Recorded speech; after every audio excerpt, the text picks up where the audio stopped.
Giddy up 409. What an engine. Oh, man. And, you know, When that first came out, everybody just had the hoods open. It was such a gorgeous engine. and you'd better save more than pennies and dimes if you want to try and get a 409 today. Oh, yeah. Oh, man. I had one of my first drag boats. I had a 409 in it. No kidding. Blown. You see them once in a blue moon come up for sale, and they are 20 plus. Yeah, they have become quite expensive. The prettiest of Started out as a truck engine. Yeah. Started out as a truck engine. And then ended up in a lot of Impalas. Oh, it's gorgeous engine. 62, right? Yeah, very fast, very red and good. Yeah, and just the coolest heads. You know, just a real weird shape. All right, let's get back to the phone because we got a lot of calls still to get to. Mike in Lakewood. Mike, what can we do for you, sir? Hey, I enjoy listening to you guys. Thank you for taking my call. You bet. I was wondering why everyone is overlooking the virtues of natural gas to run automobiles. I have a patent to put natural gas stations on people's driveways. If it comes into your house, it can be compressed and stored and put into your car. I work with Northrop engineers, and we wrote up a patent, and your car can be fueled in 30 to 35 seconds. It's not like the old, those old Hondas where they would tick, you know, where that fill system would tick all night. This is under pressure. It's a pressure feed into your car. I noticed earlier you were talking about shuttles and airplanes, you know, with heavy batteries in them. Why aren't people exploring the possibility of natural gas to run such vehicles? Well, I'm very familiar with natural gas. My shop truck, I had shop trucks at my shop, and I ran on propane, natural gas, which is basically natural gas. The problem is it doesn't create the horsepower that regular fuel will have. Plus, you got a pressure tank to carrying around for getting in an accident. You got this big tank under pressure with the gas. So that's probably one of the reasons. As far as it working, it is the best thing you can do for an internal combustion engine because it's clean. I have the shop truck running. The oil stays clean. The spark plugs stay clean.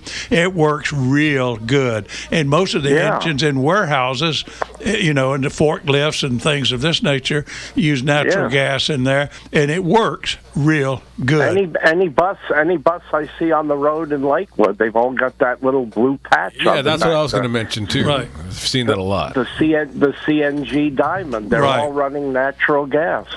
I think it's the answer. Well, in a car, batteries.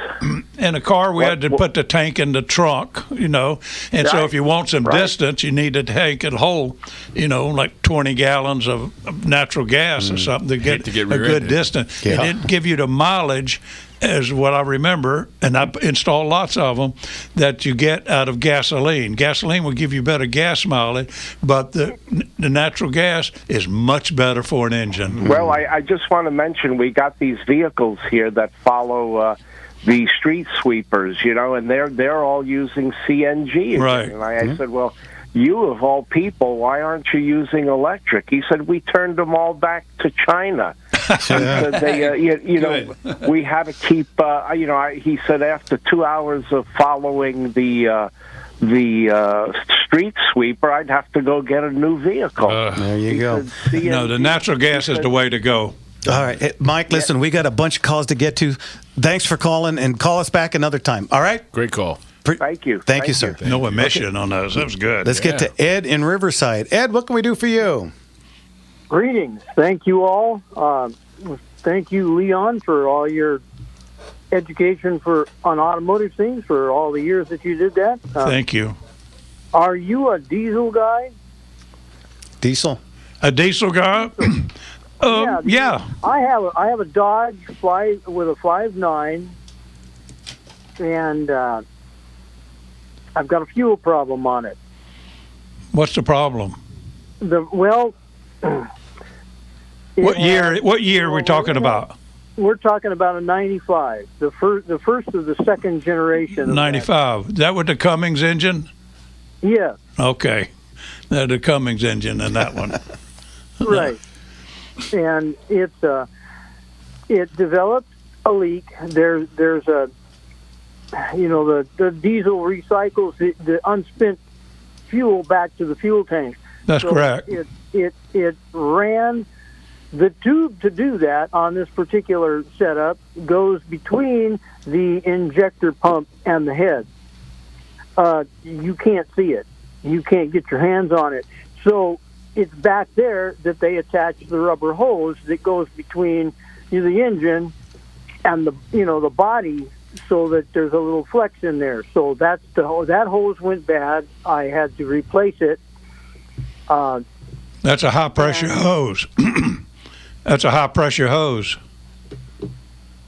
Well, it is, but that's not the issue. The issue is that after I did that, it never ran.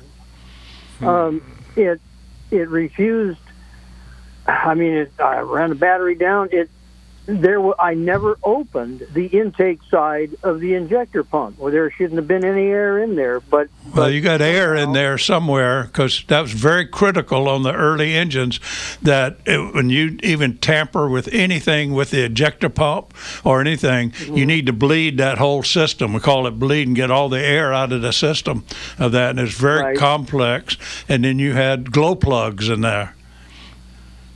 Well, this doesn't have a glow plug. It has, in the intake manifold, it's got a vein of metal that goes back and forth, and that heats. It's much that better heats than up. A glow plug.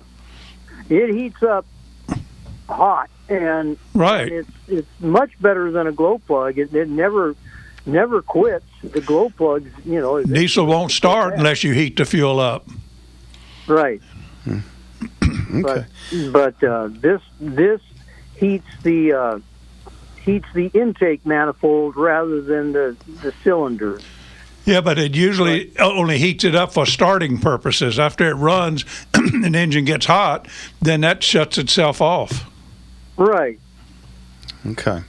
All right, listen. And I'm familiar with having to bleed them, but I never thought that I would have to bleed, since the only part that I opened was on the return line. I never touched the injector pump. Very critical, very, very, especially on the early models like you have with the Cummins engine.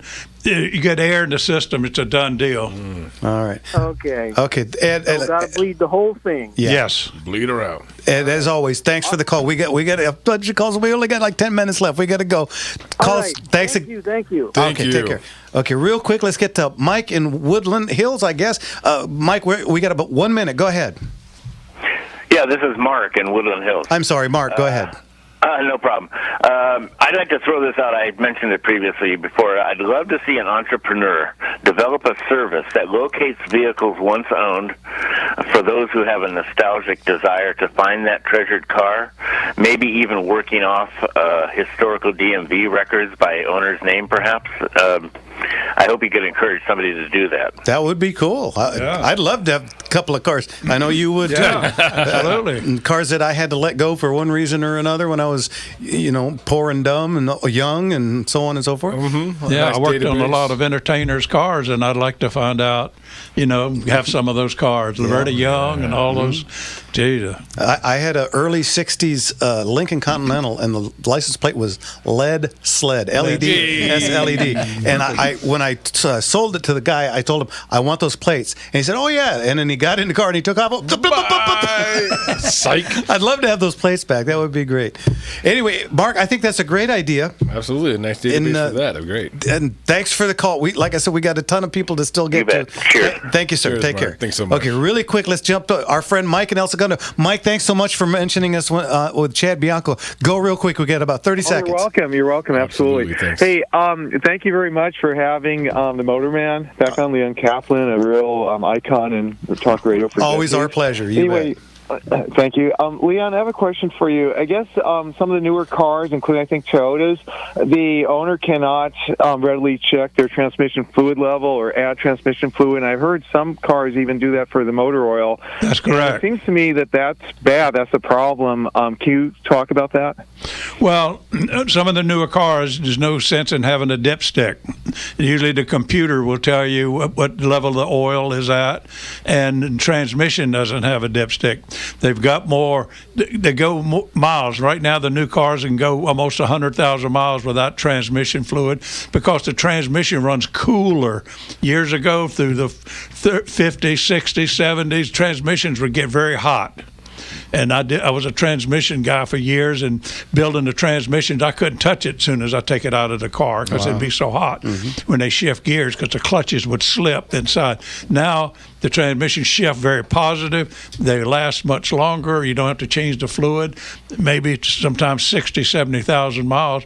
And the oil, look when I first started, I used to have to change the oil every 1,000 miles.